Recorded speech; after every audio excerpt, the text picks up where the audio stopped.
السلام علیکم ناظرین، امریکہ اور اس کے اتحادی نیٹو ممالک کی جو فورسز افغانستان میں تھی،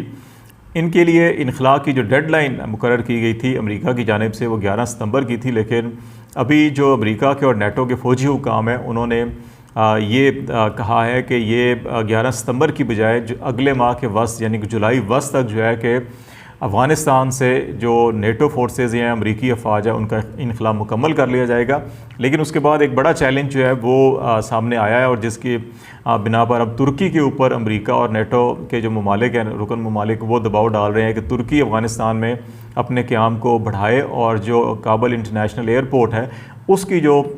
سیکیورٹی ہے اور اس کو جو ہے سنبھال لے، تاکہ جو انٹرنیشنل پروازیں ہیں اور کابل ایئرپورٹ جو ہے وہ فعال رہے، اور اس کی وجہ سے جو نقل و حرکت ہے بین الاقوامی وہ متاثر نہ ہو سکے. اگرچہ ترکی اس سلسلے میں تیار ہو گیا ہے، لیکن ترکی نے امریکہ سے اور نیٹو ممالک سے جو ہے سفارتی اور لاجسٹک اور مالی امداد جو ہے طلب کی گئی ہے. اور اس کے ساتھ ترکی نے یہ بھی کہا ہے کہ وہ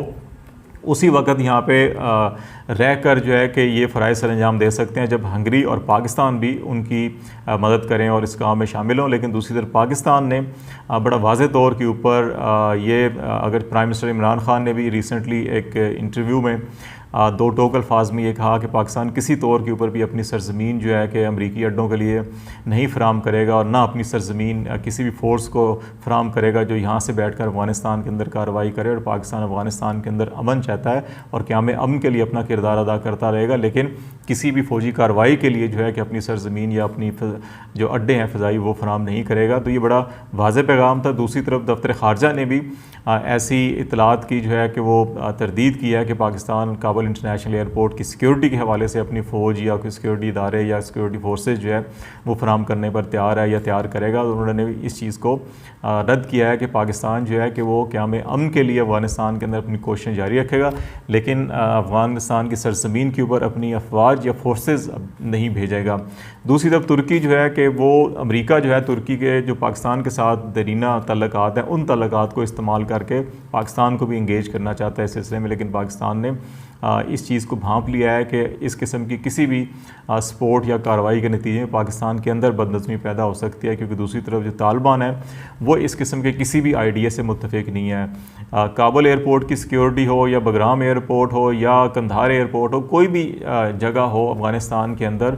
اس وقت تک بیرون ممالک کی، چاہے وہ دوست ممالک کی کیوں نہ ہوں، ان کی فورسز وہاں نہیں روک سکتی جب تک کہ افغانستان حکومت یا طالبان حکومت آپس میں کوئی انڈرسٹینڈنگ ڈیولپ نہیں کر لیتے. اس کے بغیر جو ہے اگر امریکہ یا نیٹو فورسز وہاں پہ نہیں روک سکی 18 سال کے بعد ان کو وہاں سے نکلنا پڑا ہے، تو باقی ملک جو ہیں وہ کیوں وہاں روکیں گے اور کیوں اپنی فورسز کے اوپر اٹیک کروائیں گے یا اپنے تعلقات خراب کریں گے؟ یہ بہت بڑا سوال ہے. اسی لیے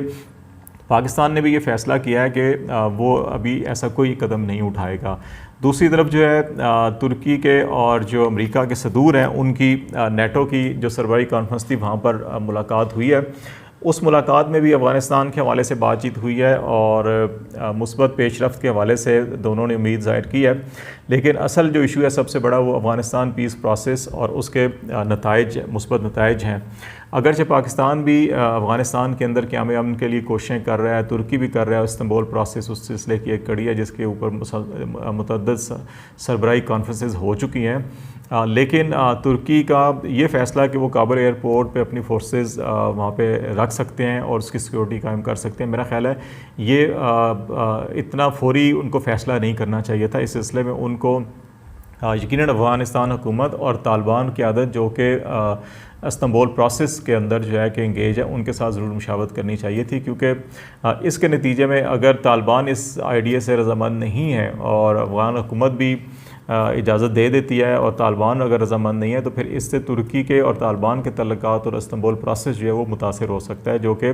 عبوری سیٹ اپ یا افغانستان کے اندر جو پولیٹیکل سیٹ اپ ہے جو افغانستان میں امن کے لیے بڑا ناگزیر ہے، اس کو دھچکا لگ سکتا ہے. تو یہی وجہ ہے کہ پاکستان جو ہے کہ ابھی تک اس قسم کے کسی بھی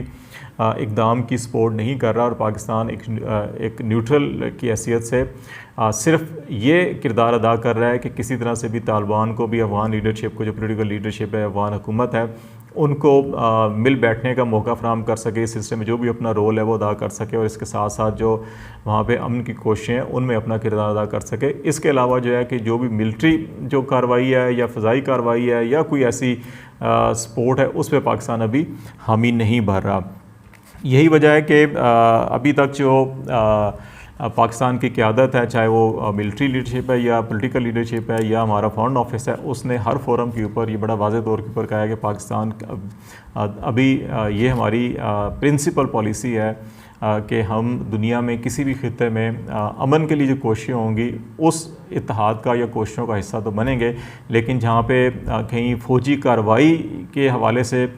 کوئی بھی عالمی سطح کے اوپر جو کوشش ہوگی یا الائنس ہوگا اس کا پاکستان فی الحال حصہ نہیں بنے گا، کسی جنگ کا حصہ نہیں بنے گا، لیکن امن کے لیے کی جانے والی کوششوں کا پاکستان حصہ بنے گا۔ ابھی جو ترکی کی فوجیں ہیں،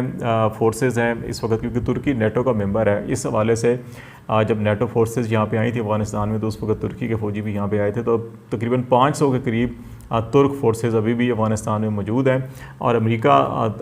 ترک حکومت سے یہی ریکویسٹ کر رہا ہے کہ جب یہ مڈ جولائی تک تمام انخلا مکمل ہو جائے نیٹو فورسز کا یا امریکی افواج کا بھی، تو جو ترک اہلکار ہیں 500 کے قریب جو ہیں وہ وہیں افغانستان میں قیام کریں، اور افغان حکومت کے ساتھ بھی بات چیت کی جا رہی ہے۔ لیکن ابھی بظاہر یہ دکھائی دیتا ہے کہ افغان حکومت شاید کسی حد تک تیار بھی ہو جائے، لیکن اگر طالبان اس معاہدے سے یا اس ارینجمنٹ سے تیار نہ ہوئے تو اس سے ترکی کے اور طالبان کے ساتھ جو تعلقات ہیں وہ بھی خراب ہو سکتے ہیں، اور جو ترکی نے استنبول پیس پروسیس شروع کر رکھا ہے وہ بھی متاثر ہو سکتا ہے۔ تو اس لیے یہ ضروری ہے کہ ترکی کو بھی پالیسی جو ہے وہی اختیار کرنی چاہیے جو پاکستان نے پالیسی اختیار کی ہوئی ہے، اور ترکی کو یہ موقع فراہم کرنا چاہیے طالبان کو اور افغان قیادت کو استنبول پروسیس کے ذریعے ان کو اکٹھا بٹھا کر وہاں پر یہ آئیڈیا لے کے جائیں کہ جی کہ کابل ایئرپورٹ کی سیکیورٹی کا جو نظم و نسق ہے وہ کیا ہوگا۔ اولین ذمہ داری تو یہ ہو کہ طالبان اور افغان لیڈرشپ اور حکومت کا آپس میں یہ ایگریمنٹ ہو کہ ایئرپورٹ کے اوپر کوئی حملہ نہیں کیا جائے گا یا ایئرپورٹ کو محفوظ رکھا جائے گا۔ اگر یہ ایگریمنٹ ہو جاتا ہے تو پھر ترکی، پاکستان یا ہنگری کسی کی فوج کی ضرورت وہاں پہ نہیں رہتی۔ لیکن اگر اس کے باوجود افغان قیادت یہ سمجھتی ہے کہ ان کی سیکورٹی فورسز اس قابل نہیں ہیں کہ وہ اس کی حفاظت کر سکیں یا وہاں کا نظم و نسق چلا سکیں، تو طالبان کی رضامندی اس میں بہت ضروری ہے۔ اس کی رضامندی کے بغیر کوئی بھی فورس وہاں پہ گئی تو وہ امن تو وہاں قائم نہیں ہوگا، لیکن اس ملک اور اس کی فورسز کو جو ہے خطرات لاحق ہوں گے، اور طالبان کے ساتھ افغانستان کے ساتھ جو تعلقات ہیں اس ملک کے وہ خراب ہو سکتے ہیں۔ تو اس لیے اس سلسلے میں بڑی محتاط اور دور اندیش پالیسی اختیار کرنے کی ضرورت ہے۔